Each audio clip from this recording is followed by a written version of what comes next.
ความคิดถึงมันทรมานอยากกลับบ้านทุกวินาทีผ่านวันเวลาเดินนานเป็นปีใจดวงนี้ก็ยังคิดถึงแต่เธออยากคิดถึงเสมออยากบอกรักแต่เธอทุกวันอยู่กับการรอคอยมาทั้งปีคงไม่นานเกินรอนะคนดีโปรดจงรอพี่จะกลับมา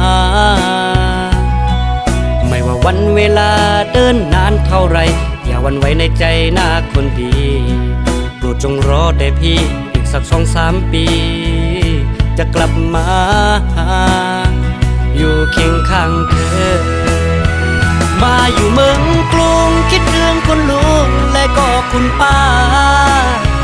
คิดถึงบ้านนาที่เราจากมาทุกวัน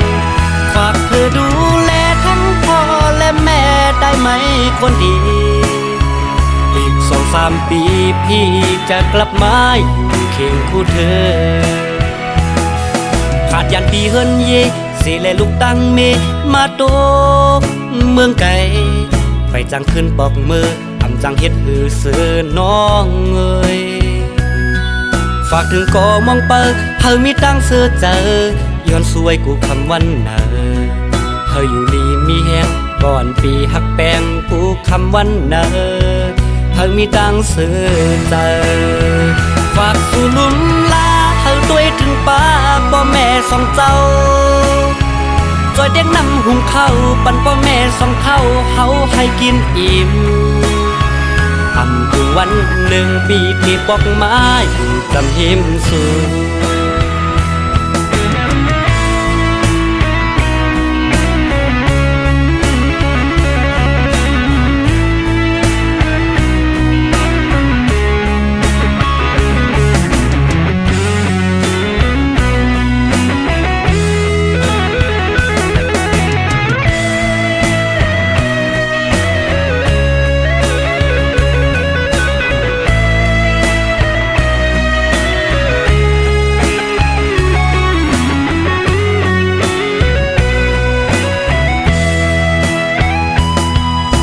กับการรอคอยมาทั้งปี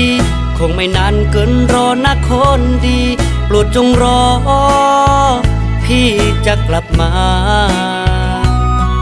ไม่ว่าวันเวลาเดินนานเท่าไรอย่าหวั่นไหวในใจนะคนดีโปรดจงรอแต่พี่อีกสัก2-3 ปีจะกลับมาอยู่เคียงข้างเธอมาอยู่เมืองกรุงคิดถึงคุณลุงและก็คุณป้าคิดถึงบ้านนาที่เราจากมาทุกวันฝากเธอดูแลทั้งพ่อและแม่ได้ไหมคนดี